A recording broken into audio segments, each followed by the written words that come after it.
Hello डिएवियंस, अभी हम लोग सोशल साइंस के चैप्टर नंबर 16 को रिवाइज करने वाले हैं। ये एक शॉर्ट वीडियो रहने वाला है जिसमें कि कम समय में हम लोग पूरा चैप्टर रिवाइज कर लेंगे, जो कि बोर्ड्स एग्जाम में आपके लिए बहुत हेल्पफुल रहने वाला है। इस चैप्टर के सारे इंपॉर्टेंट क्वेश्चन आंसर आपको इस वाले बुक में मिल जाएंगे। इस बुक को परचेज करने का लिंक यहाँ पर व्यू प्रोडक्ट के आइकन पर आपको मिल जाएगा। उस पर क्लिक करके आप फ्लिपकार्ट पे जा सकते हैं, जहाँ से आप इस बुक को परचेज कर सकते हैं। इसके अलावा अभी जो नोट्स हम लोग डिस्कस करने वाले हैं उसका पीडीएफ भी आप डाउनलोड कर सकते हैं। उसके लिए आपको हमारे वेबसाइट www.daviguru.in पे जाना होगा। इस चैप्टर में सबसे पहले हमें पढ़ना है कि कॉन्स्टिट्यूशन होता क्या है, what is the concept of constitution. अगर एक लाइन में कहे तो कॉन्स्टिट्यूशन एक रूल बुक की तरह है जिसकी मदद से गवर्नमेंट हमारे देश को चलाती है। अब इसको डिफाइन कैसे करेंगे? A constitution is a set of fundamental rules according to which the government of a country runs. Constitution एक तरह से फंडामेंटल रूल्स का सेट है, उसमें बहुत सारे नियम कानून लिखे गए हैं जिसकी मदद से गवर्नमेंट एक देश को चलाती है। इसको बनाने का पर्पस क्या है? क्या सरकार ऐसे नहीं चलाई जा सकती थी बिना कॉन्स्टिट्यूशन के? तो देखिए, it defines the nature of the countries political system. सबसे पहले तो कॉन्स्टिट्यूशन से हमें पता चलता है कि कंट्री में किस तरह का पॉलिटिकल सिस्टम है, यानी कि कंट्री में डिक्टेटरशिप है, मोनार्की है या डेमोक्रेसी है, जो कि हमारे कंट्री में है। And provides safeguards against the misuse of power bye political leaders. और ये हमें एक तरह से प्रोटेक्शन प्रोवाइड करता है ताकि कोई भी नेता पावर में आकर पावर का मिसयूज न कर ले। इसीलिए हमारे कॉन्स्टिट्यूशन में रूल ऑफ लॉ की बात की गई है। रूल ऑफ लॉ का मतलब हुआ कानून का शासन। हमारे देश में रूल ऑफ लॉ चलता है, यानी कि कानून का शासन चलता है। सबसे ऊपर कानून है, कानून ही सर्वोपरि है, कॉन्स्टिट्यूशन ही सर्वोपरि है। It establishes the rule of law, meaning every citizen is equal before the law regardless of their status. Rule of law ये कहता है कि भारत में कानून का शासन है और भारत का हर नागरिक समान है, चाहे वो एक नॉर्मल इंसान क्यों ना हो या भारत का प्रधानमंत्री ही क्यों ना हो। कोई भी कानून का उल्लंघन करेगा, संविधान का उल्लंघन करेगा तो उसे सजा मिल सकती है। हमारे संविधान में राइट्स और ड्यूटीज के बारे में भी बात की गई है। राइट्स का मतलब हमारे अधिकार और ड्यूटीज यानी कि हमारे कर्तव्य। Guarantees certain fundamental rights to protect citizens from the arbitrary exercise of power and specifies the duties of the citizens. हमारा कॉन्स्टिट्यूशन हमें कुछ फंडामेंटल राइट्स देता है जिसकी मदद से हम लोग प्रोटेक्टेड रह पाते हैं, कोई भी हमारा एक्सप्लॉयटेशन नहीं कर सकता।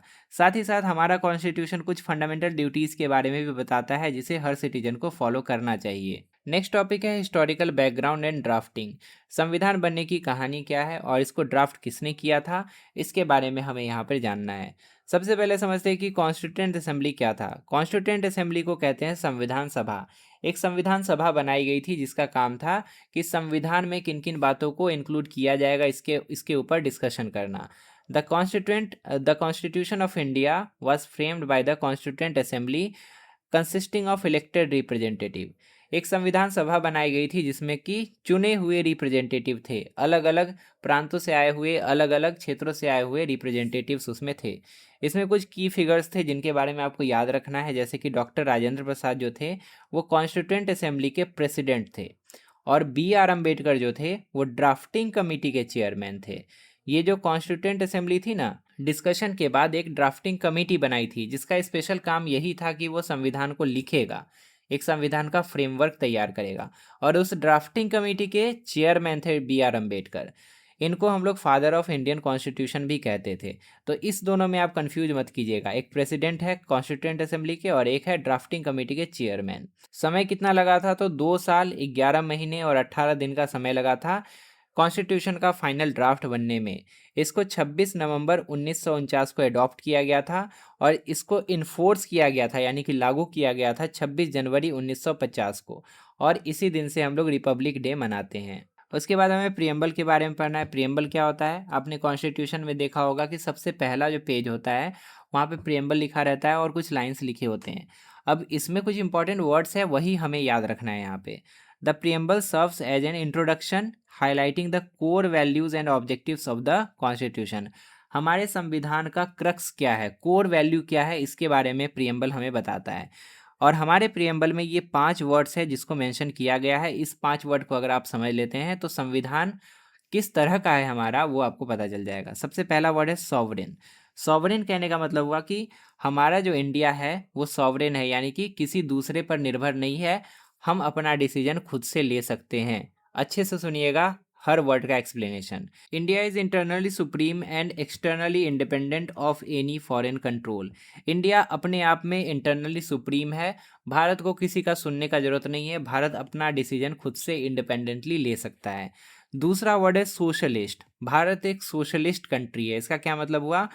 AIIMS to reduce social and economic inequalities. Bharat में असमानताएं हैं, भारत में सोशल इनइक्वालिटीज़ भी हैं और इकोनॉमिक इनइक्वालिटीज़ भी हैं। भारत एम करता है कि इस इनइक्वालिटी को दूर करे। इसका मतलब ये हुआ कि भारत एक सोशलिस्ट कंट्री है। नेक्स्ट है सेकुलर। इंडिया एक सेकुलर कंट्री है, यानी कि इंडिया का ऑफिशियली कोई रिलीजन नहीं है। एग्जाम्पल के लिए पाकिस्तान की बात करें तो पाकिस्तान एक सेकुलर कंट्री नहीं है, उसका एक ऑफिशियल रिलीजन है, Pakistan is a Islamic state. तो सेकुलर होने का क्या मतलब हुआ? There is no state religion, all religions are treated with equal respect. सभी धर्मों को समान माना जाता है भारत में। नेक्स्ट है डेमोक्रेटिक। अब ये डेमोक्रेटिक और रिपब्लिक दोनों अलग अलग चीज़ें हैं। एक कंट्री डेमोक्रेटिक होने के बावजूद भी रिपब्लिक नहीं हो सकता है, और रिपब्लिक होने के बावजूद भी डेमोक्रेटिक नहीं हो सकता है। तो दोनों वर्ड्स को आप अच्छे से समझिएगा। डेमोक्रेटिक किस कंट्री को कहेंगे? The government is chosen by the people through elections. अगर देश में इलेक्शन होकर गवर्नमेंट चुना जाता है तो उसको हम लोग डेमोक्रेटिक कहेंगे। दूसरा है रिपब्लिक। रिपब्लिक किसको कहेंगे? The head of the state, जो कि प्रेसिडेंट हो सकता है, is an elected person not a hereditary ruler. अगर हेड ऑफ स्टेट या जिसको प्रेसिडेंट कहा जा सकता है वो चुना हुआ है, यानी कि देश के लोगों ने ही डायरेक्टली या इनडायरेक्टली चुना है, तब उस देश को हम लोग रिपब्लिक कंट्री कह सकते हैं। अगर वो हेरिडेटरी के बेसिस पर बना हुआ है, यानी कि राजा का बेटा राजा वाला सिस्टम अगर वहाँ पे चल रहा है, तो फिर हम लोग उस देश को रिपब्लिक नहीं कह सकते। आपके लिए एक टास्क है, आपको एक ऐसा कंट्री बताना है जो कि डेमोक्रेटिक है लेकिन रिपब्लिक नहीं, और एक ऐसा कंट्री भी बताना है जो कि रिपब्लिक है लेकिन डेमोक्रेटिक कंट्री नहीं है। चैप्टर डिस्कशन में हम बताए हुए थे। नेक्स्ट टॉपिक है saline features of Indian constitution. ये क्वेश्चन भी डायरेक्टली आपके एग्जाम में आ सकता है लॉन्ग क्वेश्चन में, कि इंडियन कॉन्स्टिट्यूशन के क्या क्या फीचर्स हैं ये आप बताइए। तो सबसे पहला फीचर है लॉन्गेस्ट रिटेन कॉन्स्टिट्यूशन। हमारा संविधान सबसे बड़ा संविधान है जो कि लिखा हुआ है। नेक्स्ट है रिजिडिटी एंड फ्लेक्सिबिलिटी। हमारा संविधान इस तरह का बना हुआ है कि इसमें रिजिडिटी भी है और फ्लेक्सिबिलिटी भी है, मतलब हमारा संविधान कठोर भी है और फ्लेक्सिबल भी है। कठोर कैसे? क्योंकि हमारा जो संविधान है उसका प्रेम्बल को नहीं बदला जा सकता है। और फ्लेक्सिबल कैसे? क्योंकि हमारे संविधान में अमेंडमेंट की बात की गई है कि संविधान में आप समय के हिसाब से कुछ भी अमेंड करके बदलाव कर सकते हैं। It is a unique blend of being rigid, यानी कि hard to change, and flexible, यानी कि easy to amend, depending on the nature of the law. कानून का जो नेचर है, जो भी ज़रूरत है उसके हिसाब से हम लोग कुछ भी इसमें कर सकते हैं। नेक्स्ट है फेडरल सिस्टम। हमारे देश में हमारा जो कॉन्स्टिट्यूशन है वो फेडरल स्ट्रक्चर को फॉलो करता है, यानी कि हमारे देश का जो पावर है वो डिवाइडेड है in different levels. Power is divided between central government and state government. Power जो है डिवाइडेड है, ऐसा नहीं है कि सेंट्रल गवर्नमेंट ही पूरे इंडिया को रूल करती है और वही सब डिसीजन लेती है, हर स्टेट का डिसीजन भी वही लेती है, ऐसा नहीं है। सेंट्रल लेवल पे भी गवर्नमेंट है, उसके नीचे स्टेट लेवल पे भी गवर्नमेंट है, और उसके नीचे डिस्ट्रिक्ट लेवल पे भी गवर्नमेंट है। नेक्स्ट है कि हमारे कॉन्स्टिट्यूशन में पार्लियामेंट्री फॉर्म ऑफ गवर्नमेंट की बात की गई है, यानी कि हमारे देश में पार्लियामेंट चलता है और उसी पार्लियामेंट के कुछ मेंबर्स को एग्जीक्यूटिव का हिस्सा बनाया जाता है, और वही एग्जीक्यूटिव हमारे देश में काम करती है, देश को चलाने का काम करती है। वही यहाँ पे बताया गया है, the executive is responsible to the legislature.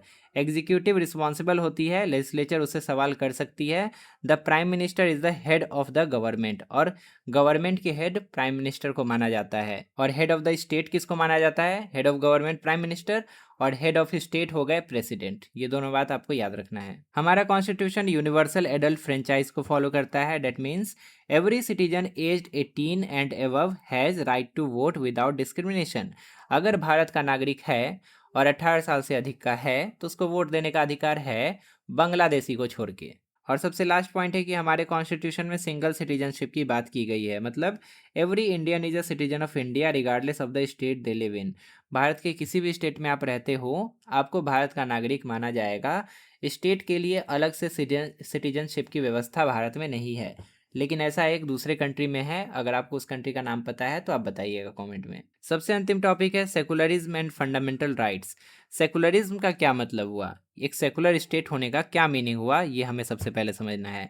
India maintains a principle distance from all religion and does not interfere in religious matters unless necessary for public order. India एक ऐसा कंट्री है जो कि धार्मिक मामलों में हस्तक्षेप नहीं करती है, लेकिन अगर पब्लिक ऑर्डर को बनाए रखने के लिए ऐसा करना पड़े तो इंडिया कर सकता है। इंडिया का कॉन्स्टिट्यूशन हमें कुछ फंडामेंटल राइट्स भी देता है। These are essential for the holistic development of an individual. Bharat के नागरिक का या भारत में जो भी रहता है उसका हर तरीके से विकास करने के लिए भारत का संविधान हमें कुछ अधिकार देता है। एग्जाम्पल के लिए राइट टू इक्वालिटी यानी कि समानता का अधिकार, राइट टू फ्रीडम यानी कि स्वतंत्रता का अधिकार, राइट अगेंस्ट एक्सप्लॉयटेशन यानी कि शोषण के विरुद्ध अधिकार, कोई हमारा एक्सप्लॉयटेशन नहीं कर सकता। Right to freedom of religion, हम किसी भी धर्म को अपना सकते हैं, उसको फॉलो कर सकते हैं। कल्चरल एंड एजुकेशनल राइट्स, आप किसी भी कल्चर को फॉलो कर सकते हैं, आप शिक्षा ले सकते हैं। राइट टू कॉन्स्टिट्यूशनल रिमेडीज, अगर आपके अधिकारों का हनन हुआ है तो आप कोर्ट जा सकते हैं और न्याय प्राप्त कर सकते हैं। ये जो 6 फंडामेंटल राइट्स है इसके नाम आपको याद रखने हैं। एग्जाम में आप एक्सप्लेन तो कर ही लेंगे जितना हम बता दिए उसकी मदद से। नेक्स्ट है directive principles of state policy. ये क्या होता है? It is a guideline for the government to ensure social and economic justice. DPSP इसको शॉर्ट में कहते हैं, और ये एक तरह से गाइडलाइन है जो कि गवर्नमेंट को फॉलो करना चाहिए ताकि सोसाइटी में लोगों को सोशल और इकोनॉमिक जस्टिस दिया जा सके। फाइनली हमने इस चैप्टर को पूरा रिवाइज कर लिया। इस बुक में आपको इस चैप्टर के सारे इंपॉर्टेंट क्वेश्चन आंसर मिल जाएंगे, आप इसको परचेज कर लीजिएगा। परचेज करने के लिए यहाँ पर क्लिक कीजिए व्यू प्रोडक्ट के आइकन पर, आपको फ्लिपकार्ट का लिंक मिल जाएगा। लेफ्ट साइड में क्लिक करके आप SST का प्लेलिस्ट ओपन कर सकते हैं जहाँ पर आपको ऐसे ही और भी चैप्टर के वीडियोस मिल जाएंगे, और राइट साइड में क्लिक करके आप अगला वीडियो देख सकते हैं। फिलहाल इस वीडियो में इतना ही, मिलते हैं अगली क्लास में एक नए चैप्टर के साथ। तब तक के लिए अपना ध्यान रखिए और अच्छे से पढ़ाई करते रहिए।